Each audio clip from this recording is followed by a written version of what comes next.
Hi, welcome back to I Heart Mess, the #1/only YouTube channel that rounds up the best of the worst celebrity fashion for you every month. I'm Emily Kirkpatrick, a professional fashion critic with a discerning taste for sartorial swill. Today I've got a tightly curated assortment of my personal favorite outfits worn in August. We'll also be discussing Taylor Swift's engagement, the debut of Dior Haute Couture at the Venice Film Festival, Joe Jonas's fake abs, Kourtney Kardashian's nipple clamps, and jean-based flotation devices. As always, thank you to Ruth Ann Harnish for sponsoring this video and keeping us all rich in images of terrible attire. Also, happy 1-year anniversary to this YouTube channel. I can't believe how much it's grown in this short period of time and how supportive you guys have been of everything I do here. I predominantly identify as a writer, but it's been fun getting to connect with you all as I experiment with this new medium. So yeah, thanks to everyone who watched and commented over the last 12 months. Now let's get into it. I want to begin today by alerting Pamela Anderson and Liam Neeson to the fact that they have made a powerful enemy this month, and that enemy is me. I warned them in July's video not to play with my heart, and yet play they did. I should have known better. My brain told me that it was all a little too convenient, a little too rehearsed, but I wanted to believe in true love.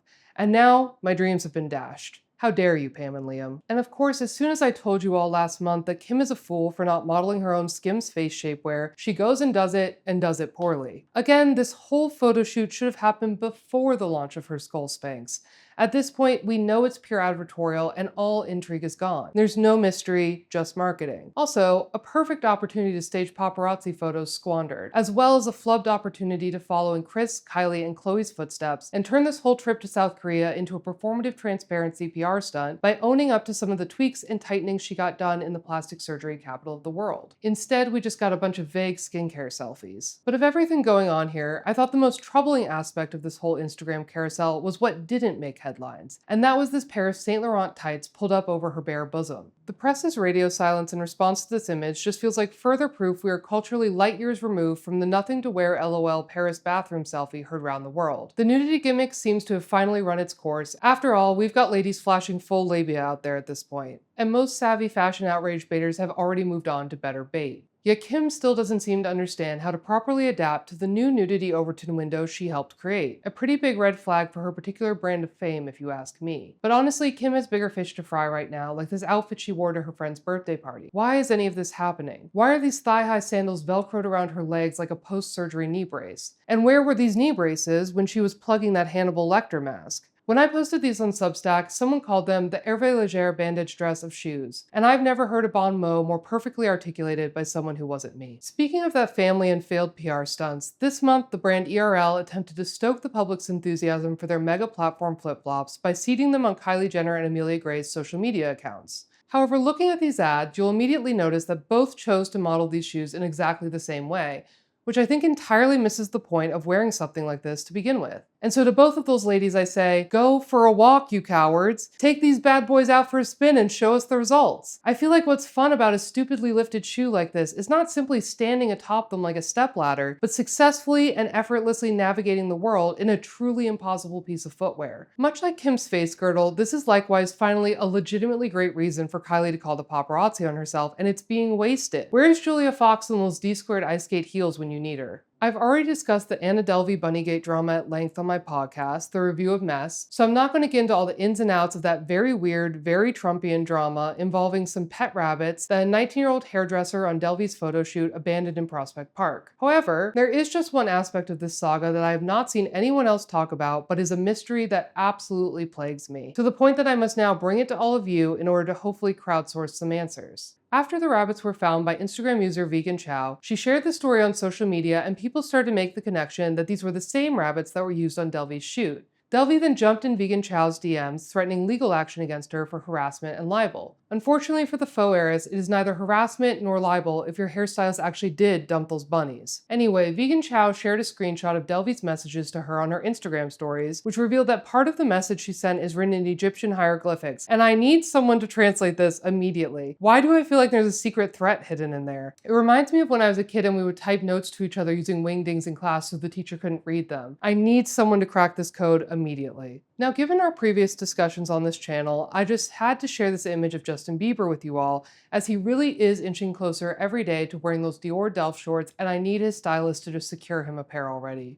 He's basically wearing the same number of yards of fabric, but these shorts also just make me wonder, where the hell are Justin's skirts at already? There's so little differentiating those two pieces of clothing. Why not just take the leap, snip out the gusset, and make this outfit even cooler in the process? But that micro quibble aside, I think this is overall a perfect example of why the Biebs stays in my top rotation of stylish stars. There's something about the t-shirt sunglass hat combo in particular that reads extremely Fight Club era Brad Pitt to me. Now it's time for something I wanted to love, but I felt fell a little flat, and that's Jonathan Anderson's official Dior Haute Couture debut on Alba Rohrwacher at the Venice Film Festival. At the very least, it certainly aligns with my build-a-body theory I've been espousing to you over the past year, what with that jumbo BBL caboose. I just wish something about it felt like a more modern take on this historical silhouette, rather than simply a faithful recreation. I actually broke out my How to Read a Dress book specifically for this occasion because I needed to know exactly which historical decade this is harkening back to, which is how I learned that this type of rear bustled shape is actually a very short-lived trend from the 1870s. One of my brilliant readers, who knows much more about historical fashion than I do, commented that she thinks this dress looks off because the bustle starts too low on the back and hips, and it's too sloped downwards, creating an almost centaur-like appearance, whereas traditionally, bustles sit much higher and at much sharper angles. And now that she said it, I see exactly what that musketeer means.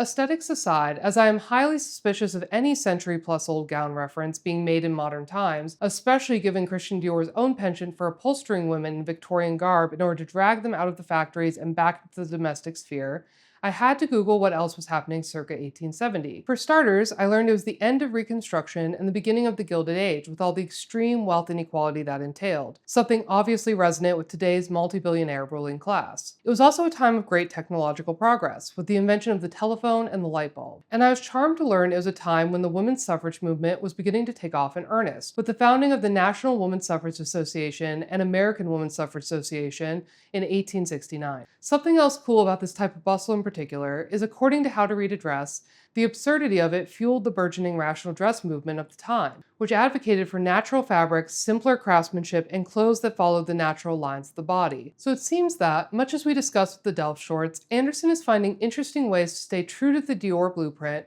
while simultaneously flipping the script on some of the more troubling symbolism of those designs and imbuing them with some thoroughly modern meaning. As always, when it comes to Anderson, I remain intrigued, open-minded, and looking forward to the runway show. Now here's something I loved at the Venice Film Festival. The bottoms of a bunch of celebrities' gowns got totally soaked due to inclement weather, and personally, I think it looks great. I'm always partial to a celebrity outfit that's selling me a story, and while this may seem like a small, inconsequential detail, I think it creates narrative, it gives context, it grounds us in a place and time. Hell, they're overcoming adversity just by walking down the red carpet. There's even a slight political angle here if you view it through the lens of being a commentary on climate change and the fact that the city where this is all happening is rapidly sinking into the ocean. It also reminds me of the Balenciaga Spring 2023 collection, where the models had to stomp and drag their garments through that mud pit. Perhaps we should turn every red carpet into a wipeout-style meteorological gauntlet that stars have to navigate in order to receive their awards and accolades. It would certainly boost ratings. Of course, there was a major celebrity engagement that transpired this month, which I am sort of using to clickbait you all, as I will not actually be discussing Taylor Swift and Travis Kelce's betrothal, as I do not think there's anything particularly mess-worthy about that event. But what I do care about, and what I do want to talk about, is the fantastic string of Daily Mail reportage that came out in the wake of that couple's announcement. For starters, the way the two of them seamlessly integrate their romance into the immense marketing strategy that is their lives. The pair got engaged right before the release of Taylor's new Showgirl album and what is likely Travis's final NFL season, and directly after Taylor's podcast debut on Travis's podcast. As I have said from the first day these two got together, I believe this relationship is real, but I do think they make that very difficult for the majority of the public to believe, given that every single thing they do and every life milestone they hit happens to have a corresponding corporate sponsor and advertorial tie-in to something they are personally selling. But that aspect of their relationship only makes me believe in their love even more wholeheartedly. These are the final billionaire bosses of Das Kapital, after all, the king and queen of capitalism. Even Travis's mom is out here selling Ziploc baggies.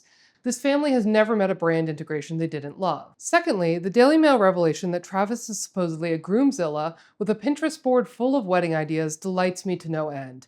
That is exactly what I want him to be doing. That is exactly where he belongs. Stop designing shitty clothes for American Eagle and get to pinning, brother. I can't wait to see those sick monogram groomsmen swag bags and who he sold the sponsorship deals to. And finally, before I saw this headline, it had not even occurred to me that this wedding might give us the greatest gift of all time. That's right, we might get to see a hashtag Girl Squad reunion, all thanks to this processional. God, I hope Taylor forces this disparate collection of famous women back together again, just for the laughs. The thought of someone as utterly random as Ice Spice, a pop star predominantly known for her songs about farts, being one of Taylor's bridesmaids gives me a thrill I haven't felt in years. I deserve this small treat because I already know that Taylor's many bridal fashions are going to hurt me in a personal way. Before I officially move on though, I do just need to speak one final truth when it comes to Tay-Tay, and that is this. Her passion for placing various objects upon her friends' heads in photographs needs to be studied. She can't stop, won't stop, and for the life of me, I do not understand this impulse to test others' balance. I found photos of her doing this that date back a decade plus. That's how committed she is to the bit. And don't you dare say this is a tall person standing next to short people thing, because I am an even taller person and I have never once felt the urge to place a martini glass upon a pal's cranium. I feel like this is the She's So Crazy Love Her meme Taylor's version. A little weirdo trend I've been mulling over this month is the sudden return of trompe-l'oeil fashion that features an image of the body placed atop the real body. This trend first popped up around 2022, but it feels a little bit different this time, existing more in the realm of the hyper-real. Think JoJo Siwa and Doechie's muscle suits from the end of last year. I started thinking about this again recently because of this photo of Matthew Gray Goobler's Schiaparelli Oxfords.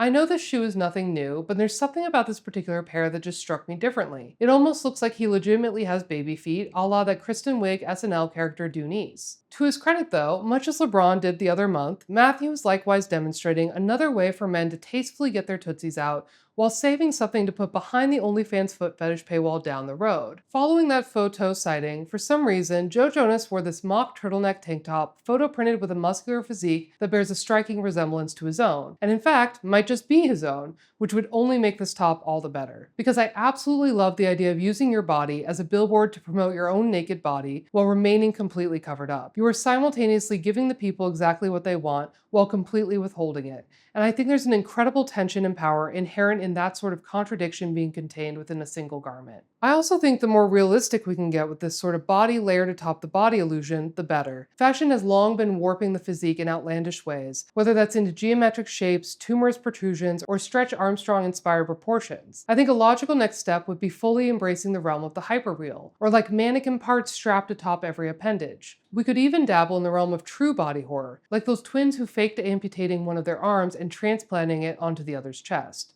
And then most recently, I once again proved my freak ability to manifest celebrity outfits when Nelly Furtado wore this t-shirt dress featuring a bikini body caricature of herself. I think it's a pretty powerful sartorial statement for a pop star who's currently having her real physical body aggressively critiqued by the public to respond by serving this illusion back to them of her quote-unquote ideal physique from 20 years ago. I still think we've got to push this body-on-body thing into an even more uncanny place, but this is a gorgeous place to start. In further news of fashionable gentlemen, leave it to David Byrne to finally provide us with some truly innovative and playful menswear stylings. In the visuals for his new album, Who is the Sky, Byrne wears a spiky elasticized armor by Tom Vandervoort atop his regular button-up and slacks that looks like a Nick Cave sound suit made from a circuit board.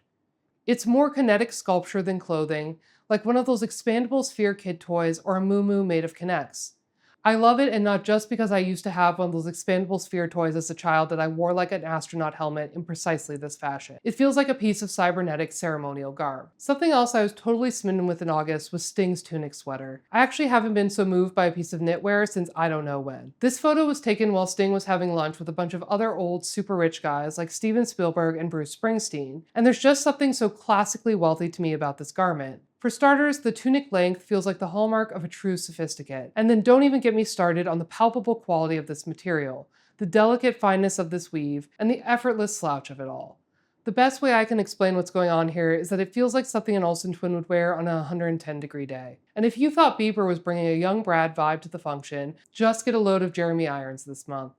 The pop star should be taking copious notes from the storied thespians accessorizing here. A gorgeous color story, an insouciant touch, all undergirded by some preppy basics that keep the look accessible and press conference friendly. Now here's two micro trends I've touched on in the past that popped up again this month. The first is that Tracee Ellis Ross wore a head-to-toe Willy Chavaria fit that prominently features a chic keychain dangling from the waist. Readers of my newsletter will recall that I first pointed out this fob-forward look on Pharrell Williams as well as on the runways at Balenciaga last year. And as always, I am just delighted to see that we are still tiptoeing ever closer to the arrival of the modern chatelaine that could potentially liberate us from purses entirely. As for Kourtney Kardashian, this is a breast adornment that I've long wondered why celebs are not incorporating more heavily into their street style, especially given Hollywood's fixation on pilfering every idea the sex shop aisles have to offer. But while Kourt's faux nipple piercing wallet chain is good, I'm still waiting on people to pick up what Iris Law was putting down at the beginning of last year, when she attached a pair of nipple clamps to the front of her silk negligee to create an extremely cool and edgy new look. But unfortunately, considering I still haven't been able to successfully persuade anyone to step out the Terry Mugler Spring 1998 nipple ring dress, I feel like we're going to be waiting a lot longer for that to transpire. Okay, and yes, I am well aware that Suki Waterhouse is the reigning queen of hot pants, and this is nothing new. But even so, the musician wore two particular iterations this month that struck me as slightly outside the norm. So I thought I would share them with you all here on the off chance we're witnessing the birth of a powerful new pelvic statement piece. For starters, this pink furry number instantly reminded me of the woolly bikini bottoms Doja Cat was wearing on tour last year, which in turn got me excited for the possible return of the visible pubic hair movement all over again, which would also feed perfectly into the hyper-real body trend we've been discussing today.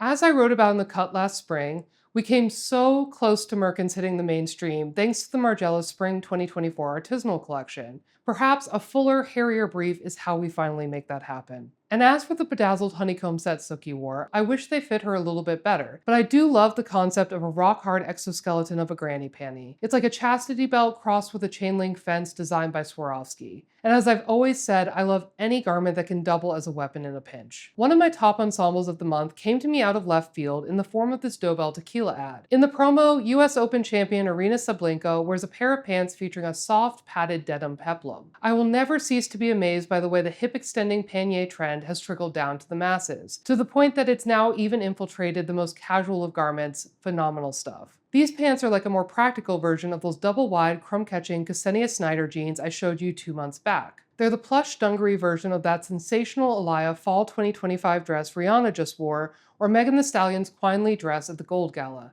They also make me think of those kids' swimsuits that have built-in flotation devices, which is something I would love to see incorporated into more high fashion. Give me a gown that can double as a life raft in case of a flash flood. And in conclusion, I just want to say, imagine Liza Koshy's Paco Rabanne dress, but made entirely out of pogs. Don't even try and tell me that's not a 5-star idea. Now I just need someone craftier than me to actually execute it. Okay, that's all I've got to discuss with you for today. If you found yourself bemused and/or befuddled by the items of clothing I've shown you here today, chances are you're going to be hankering for some more mess in the very near future. So make sure to subscribe to the channel, sign up for a membership, and flag down every person who crosses your path to tell them all about the wonders of I Heart Mess. Thanks as always to the foremost proponent of these madcap fashion roundups, Ruth Ann Harnish. If this wasn't enough to slake your thirst for red carpet tragedies, you can always find much more where this came from by signing up for my weekly Substack newsletter at iheartmess.com. The link will be in the caption below. I'll see you back here next month with some more very spooky ensembles. Till then, bye!